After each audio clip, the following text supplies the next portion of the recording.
Salam dari HKBP Kernolong, HKBP tertua di Pulau Jawa. Sebelum kita memasuki peraduan malam, sejenak kita mendengarkan firman Tuhan. Mari kita berdoa. Bapa yang bertahta dalam kerajaan sorga mulia, kami mengucap syukur kepadamu Tuhan, karena Engkau masih menyertai kami hingga malam hari yang berbahagia ini. Kau telah menibahkan kami dari berbagai aktivitas kami, kegiatan kami, pelayanan kami di tempat kami masing-masing. Sebelum kami merebahkan tubuh kami dalam peristirahatan kami di malam ini, sejenak kami mau mendengarkan firman-Mu. Biarlah Roh Kudus menuntun kami agar kami mengerti akan firman-Mu, memaknai firman-Mu untuk dapat kami lakukan di dalam hidup kami. Ampunkan segala dosa dan kesalahan kami. Hanya di dalam nama anak-Mu Yesus Kristus kami berdoa dan mengucap syukur. Amin. Firman Tuhan yang menjadi renungan di dalam ibadah kita di malam hari ini sesuai dengan bacaan malam Almanak HKBP 2024 dari Kamis 25 Juli 2024 dari kitab Yakobus pasalnya yang keempat, dimulai dari ayatnya yang ke-13 hingga ayatnya yang ke-17, dan yang menjadi pembimbing renungan ayat 14.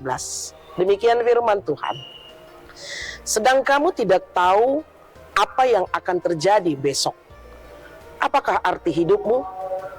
Hidupmu itu sama seperti uap yang sebentar saja kelihatan lalu lenyap. Menghargai waktu. Bapak Ibu, saudara-saudari yang dikasihi Tuhan Yesus Kristus, seorang filsuf India kuno mengatakan tentang waktu demikian. Burung hidup memakan semut. Burung mati dimakan semut. Yang artinya segala sesuatu bisa berubah setiap saat. Demikian juga di dalam hidup ini. Segala sesuatu bisa berubah. Karena itu, janganlah merendahkan dan melukai orang lain. Hari ini mungkin kamu begitu perkasanya, tetapi ingatlah bahwa waktu lebih perkasa daripada kamu. Satu batang pohon dapat dijadikan jutaan batang korek api, tetapi hanya dibutuhkan satu batang korek api untuk membakar dan menghanguskan jutaan pohon. Bapak Ibu, saudara-saudari yang dikasihi Tuhan Yesus Kristus, Yakobus mengajarkan bahwa hidup ini fana. Segala sesuatunya berubah, bisa berubah bagaikan uap. Kita tahu uap. Hari ini kita ada, hari ini kita begitu sehatnya, kita kaya raya, kita berkuasa, penuh dengan rencana dan rancangan bisnis yang diharapkan berkembang luar biasa. Tapi siapa yang bisa memastikan akan hidup kita esok harinya? Tak salah jika hidup kita di muka bumi ini memiliki rencana, rancangan hari depan yang indah. Tidak salah hidup kita ini penuh dengan optimisme yang begitu bergairah, banyak sekali yang kita inginkan. Tapi ingat, hidup ini begitu rentah. Hidup ini bukan milik kita. Kita perlu mengelolanya dengan mencari kehendak Allah agar hidup yang di fana ini, hidup yang di dunia fana ini memiliki arti. Memiliki arti bagi kita sendiri, bagi keluarga kita, bagi sesama kita, terlebih memiliki arti bagi Tuhan Sang Pemilik hidup kita. Karena itu Bapak Ibu Saudara-saudari yang dikasihi Tuhan Yesus Kristus, nats kita pada malam hari ini ingin mengajarkan kepada kita, hargailah hidup yang Tuhan berikan kepada kita. Karena satu kali kita hidup, sesudah itu kita akan mati. Janganlah hanya mengejar yang fana. Hargailah keluarga, teman kerja kita, teman sepelayanan kita, sesama kita, terlebih dia yang memberikan kesempatan di dalam hidup kita hingga saat ini melalui nafas kehidupan ini. Setelah kita diselamatkan, utamakanlah dia.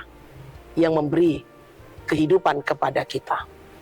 Seneca, seorang filsuf Romawi yang terkenal dengan satu pandangannya tentang kehidupan yang singkat dan berharga, telah meninggalkan warisan kutipan-kutipan yang menginspirasi. Dan salah satu kutipan terbaiknya yang sering didengar adalah, jangan pernah menghitung berapa banyak waktu yang telah berlalu, tetapi berapa banyak waktu yang tersisa. Menghitung waktu berarti menghargai hidup, setiap hari yang Tuhan berikan di dalam hidup kita. Bagaimana dengan kita? Sudahkah kita menghargai waktu yang telah diberikan Tuhan di dalam hidup kita? Amin. Kita berdoa. Terima kasih Bapa atas firman yang telah kami dengar di malam hari ini. Engkau mengingatkan kepada kami bahwa bagaimana kami bisa menghargai hidup kami, memakai hidup kami seturut dengan kehendak Tuhan. Karena itu ya Bapa, biarlah Roh Kudus menuntun kami untuk mengajari kami di dalam keluarga kami, persaudaraan kami, lingkungan kami, pekerjaan kami, agar kami benar-benar memaknai hidup kami, menghargai hidup kami, yang kami tidak pernah tahu apa yang akan terjadi esok harinya. Biarlah kehidupan kami, pengharapan kami, rencana kami, apa yang kami perbuat menjadi juga bagian daripada rencana dan rancangan Tuhan. Kami mau beristirahat di malam hari ini. Berkati kami ya Bapa, agar kami dapat bangun esok pagi dan melakukan tugas dan panggilan yang Tuhan berikan kepada kami. Ampunilah segala dosa dan kesalahan kami. Hanya dalam nama anak-Mu Yesus Kristus, kami berdoa dan mengucap syukur. Anugerah dari Tuhan kita Yesus Kristus, kasih setia Allah Bapa, dan persekutuan Roh Kudus menyertai engkau. Amin.